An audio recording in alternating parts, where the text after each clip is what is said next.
gonna be filming a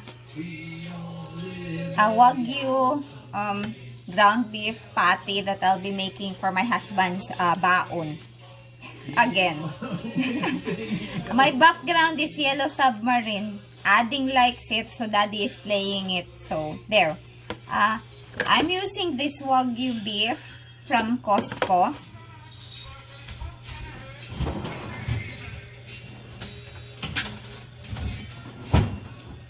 So this is how it looks when it's still in the package. It's Wagyu. They call it Wagyu ground beef. American Wagyu ground beef. So,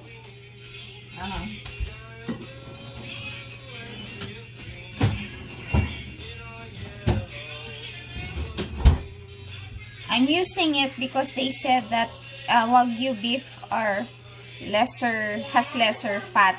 And then they have really quality kind of beef. So, they are claiming that it's 100% vegetarian. So, this is what it is right now. I already mixed it with black pepper and Italian breadcrumbs. This is the Italian breadcrumbs that I'm using. It's pre-mixed. It looks like this inside. There. So it has like a lot of ingredients, sesame seeds, cheese, and yeah, it contains sweet soy milk and eggs too. So these are the ingredients. They're very tiny. So yeah, I'm using this for my beef patty today. And then I already sliced the vegetables that I will be using. This is a mix of, a mix of, adding is so noisy, a mix of carrots, onions, and garlic. I'm turning on my grill. So it's blinking for grill. I'll press OK. Then I'll choose the temperature. Then again, okay. Then I don't use that upper part because para gamay ra pud akong hugasan. So okay, turn it off. Because it's already ready, that's why it's giving me alert that I'll be able to use it. Mixing carrots, onion, and garlic. Mix. It's halo, mix. So I'm just using this salad container. So what are you making, Mom? It's a beef patty. So that at least it's not pure beef. There's vegetable with it. It's a mix of onions, garlic, carrots.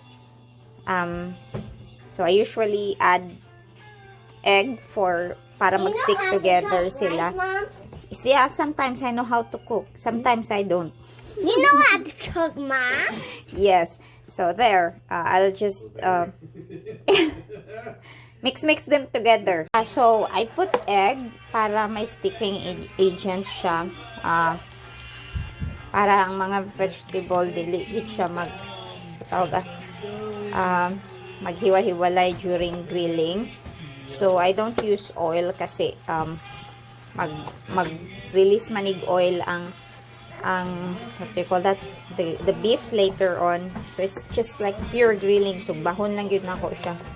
And then because it's so a little bit basa siya, so I'll add more of the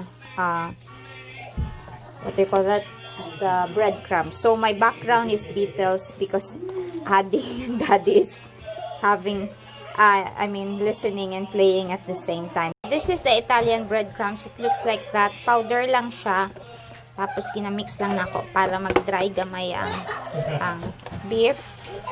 And then later on I'll add kanang sa tawag sibuyas dahon just to add more flavor. So what I usually do is binabilog lang nako siya.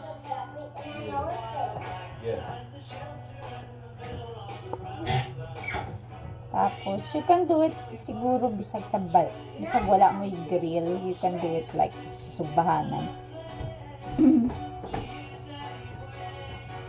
So, I usually, nabasa na ako, it's better nga bilog siya, then you just flatten it on the grill.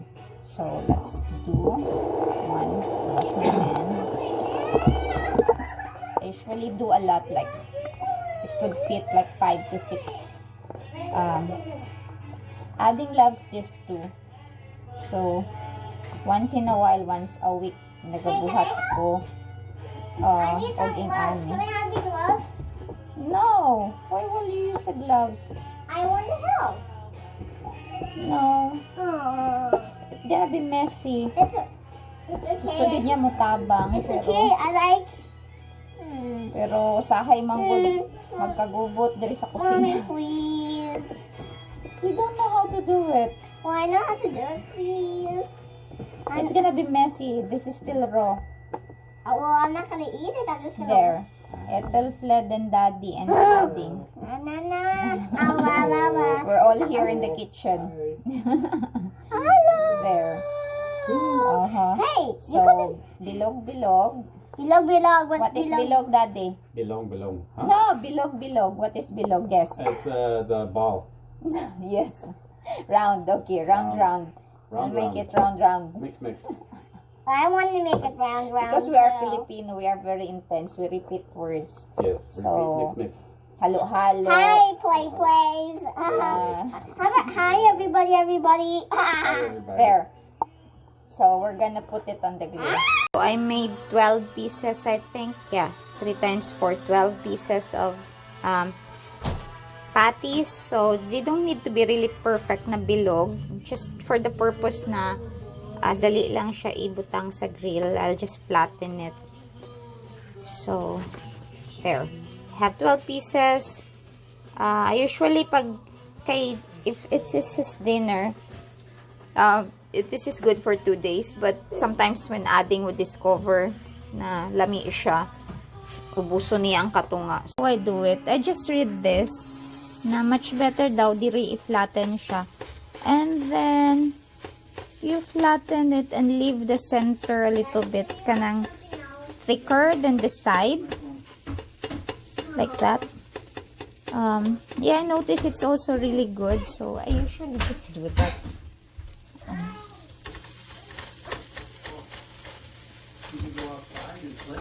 Kay para murag compact pa siya pag butang nimo, so you just choose to kanang like bilog lang siya bago siya ibutang sa grill. Kay dili kung kalisdan dali lang siya ibutang.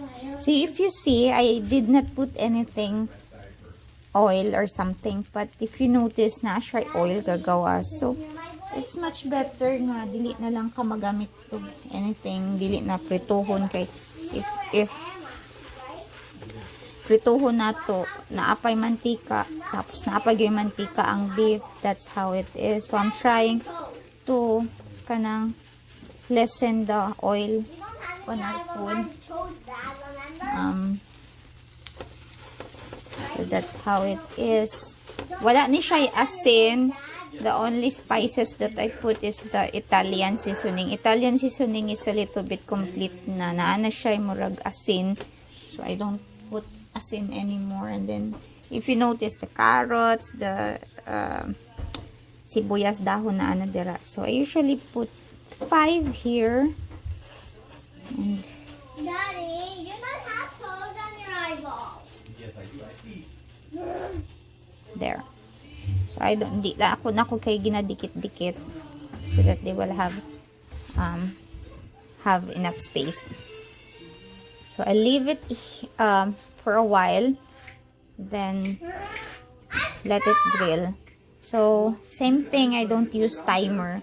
Usually I just open the middle part, and if it's like brown na siya, that means it's cooked.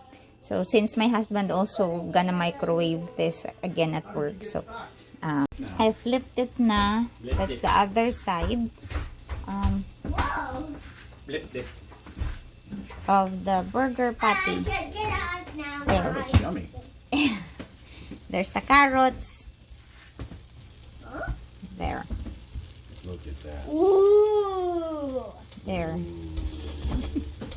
Hi. Oh, sorry. Did I hurt you? No, it's okay. Okay. Pinakong ako settle fled.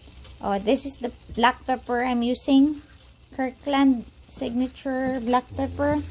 And if you notice, wala na ako gina-measure ang akong mga ingredients. Kaya sa pag sundo na ko ang recipe, murag either too salty siya or too kanang last eye siya. So, ang ako na lang is, wala ko gagamit ugasin para dili kaayo siya. Kaya usahay ng isa mo reklamo nga parat daw kayo kung luto. So, I just kanang estimate na lang nako. And this is our breakfast champurrado for today.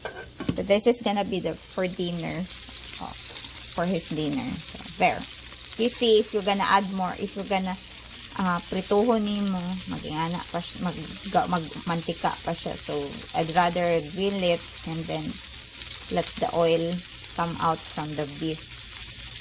I'll show you this, like, I saw this in Costco. This 20 pieces, ata ni siya nga, spices rack. So, there's basil, Italian seasoning, cinnamon, sage, parsley, chives, coriander, marjoram, celery, salt, rosemary, and red pepper, crushed, oregano, seasoning, salt, crushed mint, savory, and dill with pizza, herbs of Provence, fennel seed, thyme. There. So, that's 20 pieces. I think $20. We buy this for $20.